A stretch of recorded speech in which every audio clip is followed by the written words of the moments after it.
নমস্কার বন্ধুরা, শ্রাবণী রান্নাঘরে আপনাদের সবাইকে স্বাগত জানিয়ে আমি আবারও একটা রান্নার ভিডিও নিয়ে আপনাদের সামনে চলে এসেছি। আজকের আমি আপনাদের একটা টিফিনের রেসিপি বানিয়ে দেখাবো, যেটা ছোট এবং বড়দের সবাইকেই আপনারা বাড়িতে বানিয়ে দিতে পারবেন। এটা হেলদি এবং ভীষণ টেস্টি। তাহলে চলুন এই টিফিনটা আমি কিভাবে বানাই সেটা আপনারা একবার দেখে নিন। প্রথমে আমি গ্যাসটা অন করে একটা কড়া বসিয়ে নিয়েছি। এবারে আমি এর মধ্যে দিয়ে দেব জল। এখানে আমি বেশ অনেকটা পরিমাণে জল দেব। জল দিয়ে এবারে আমি এর মধ্যে দিয়ে দেব আলু। এখানে আমার 3টে আলু আমি নিয়েছি মাঝারি সাইজের। সেই আলুগুলো আমি এর মধ্যে দিয়ে দিলাম। আর আমি এর মধ্যে দেব আন্দাজ মতো নুন দিয়ে এবারে আলুটাকে আমাকে খুব ভালোভাবে সেদ্ধ করে নিতে হবে। আলুটা আমার ভালোভাবে সেদ্ধ হয়ে গেছে। এইবারে আমি আলুগুলোকে তুলে নেব। তুলে নিয়ে একটু ঠান্ডা করে নিতে হবে আমাকে।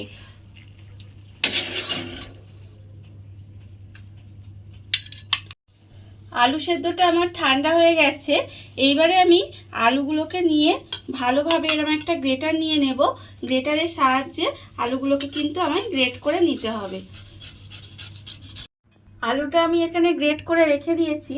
আর অন্যদিকে আমি আবারও গ্যাসটা অন করে কড়া বসিয়ে দিয়েছি। এইবারে আমি কড়ার মধ্যে দিয়ে দেব সাদা তেল। এখানে আমি প্রায় 2.5 চামচের মতো সাদা তেল দিলাম। এবারে তেলটাকে আমাকে একটু গরম হতে দিতে হবে। তেলটা আমার গরম হয়ে গেছে। এইবারে আমি এর মধ্যে দিয়ে দেব পেঁয়াজ কুচি।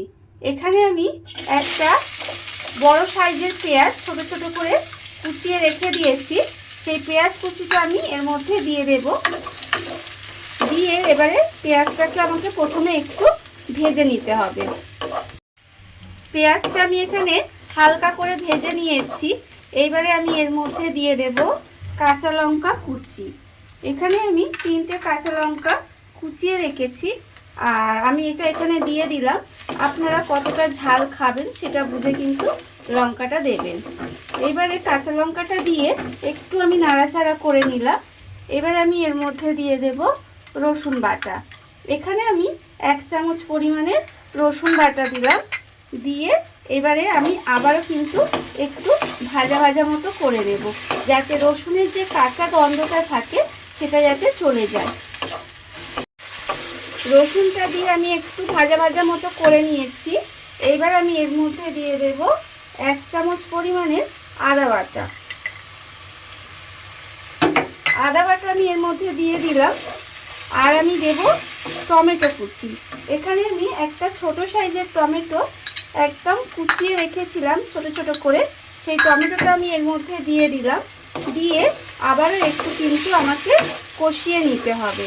আর এখানে আমি এই সময় আন্দাজ মতো নুন দিয়ে দেব।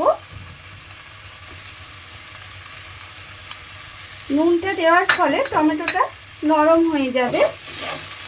এবারে আমাকে এই সমস্ত উপকরণ খুব ভালোভাবে কষিয়ে নিতে হবে। মশলাটা আমি খুব ভালোভাবে কষিয়ে নিয়েছি। এইবারে আমি এর মধ্যে দিয়ে দেব হলুদ গুঁড়ো। এখানে আমি 1/4 চামচ মতো হলুদ গুঁড়ো দিলাম। আর আমি দেব লঙ্কার গুঁড়ো। লঙ্কার গুঁড়োও আমি 1/4 চামচ মতো দিলাম। আর আমি এর মধ্যে দেব একটু গোলমরিচ গুঁড়ো। দিয়ে আবারও কিন্তু এটাকে খুব ভালোভাবে একটু কষিয়ে নিতে হবে। মশলাটা আমি আবারও খুব ভালোভাবে কষিয়ে নিয়েছি। এবারে আমি এর মধ্যে দিয়ে দেব অল্প সামান্য একটু চিনি। আর আমি দেব অল্প একটু গরম মশলা গুঁড়ো। ছোট চামচের 1/2 চামচ পরিমাণে গরম মশলা গুঁড়ো দিলাম। দিয়ে আবারও কিন্তু এটা খুব ভালোভাবে আমাকে মিশিয়ে নিতে হবে। সমস্ত মশলাগুলো দিয়ে আমি খুব ভালোভাবে কষিয়ে নিয়েছি। এইবারে আমি এর মধ্যে দিয়ে দেব চিকেন। আমি এখানে পেস্ট করে রেখেছি। সেই চিকেনের পেস্টটা আমি এর মধ্যে দিয়ে দিলাম। চিকেনের পেস্টটা আমি এর মধ্যে দিয়ে এইবারে খুব ভালোভাবে মশলার সঙ্গে কিন্তু আমাকে কষিয়ে নিতে হবে। চিকেনের পেস্টের সঙ্গে মশলাটা খুব ভালোভাবে কষিয়ে নিয়েছি। এইবারে আমি কিন্তু এতে কোনো জল দেব না, গ্যাসটা কমিয়ে এইভাবে ঢাকা দিয়ে রেখে দিলে কিন্তু চিকেনটা আমার সেদ্ধ হয়ে যাবে। চিকেনটা আমি ঢাকা দিয়ে কিছুক্ষণ রান্না করে নিয়েছি।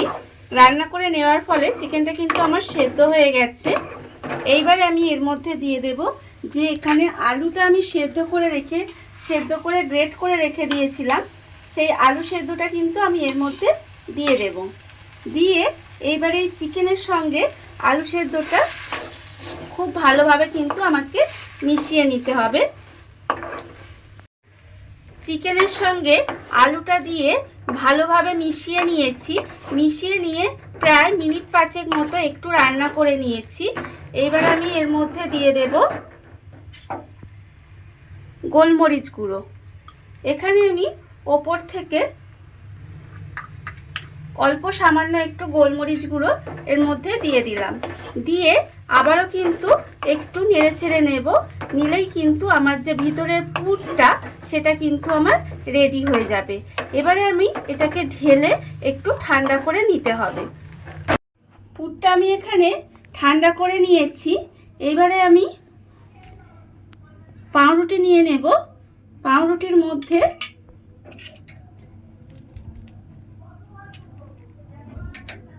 এইভাবে পুরটা দিয়ে দেব।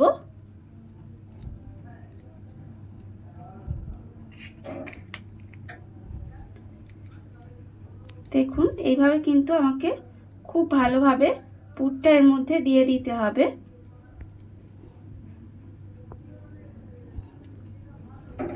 পুরটা দিয়ে এবারে ওপর থেকে আমি আর একটা পাউরুটি এভাবে দিয়ে দেব।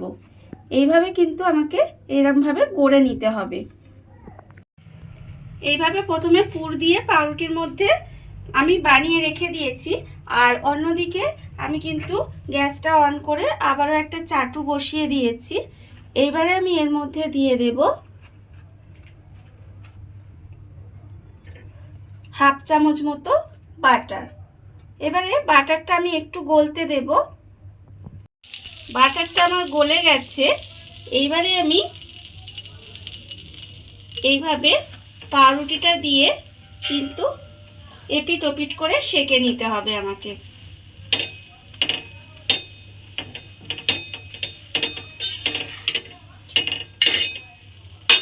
এইভাবে একটু জাস্ট এপিট ওপিট করে পাউরুটিটা আমি সেঁকে নেব। পাউরুটিটা আমার সেঁকা হয়ে গেছে। এবারে আমি এটা তুলে নেব। তুলে রেখে দিলাম। আর আবারও আমি ওর মধ্যে অল্প একটু বাটার দিয়ে দেব। দিয়ে আবারও কিন্তু পাউরুটিটা আমি সেঁকে নেব।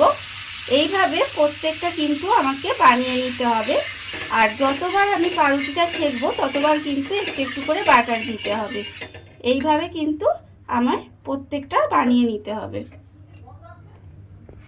পাউরুটিগুলো আমি এইভাবে বাটারে সেঁকে নিয়েছি। এইবারে আমি করব মাঝখান থেকে ছুরি দিয়ে কিন্তু এইভাবে কেটে নেব। দেখুন কত সুন্দর হয়েছে।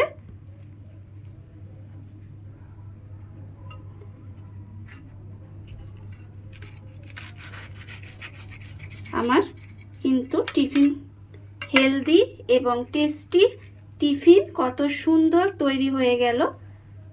দেখুন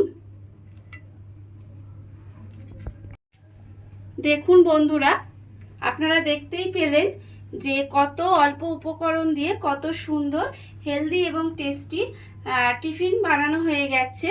এটা আপনারা ছোট কিংবা বড় সবাইকেই বানিয়ে দিলে দেখবেন সবাই খুশি হবে।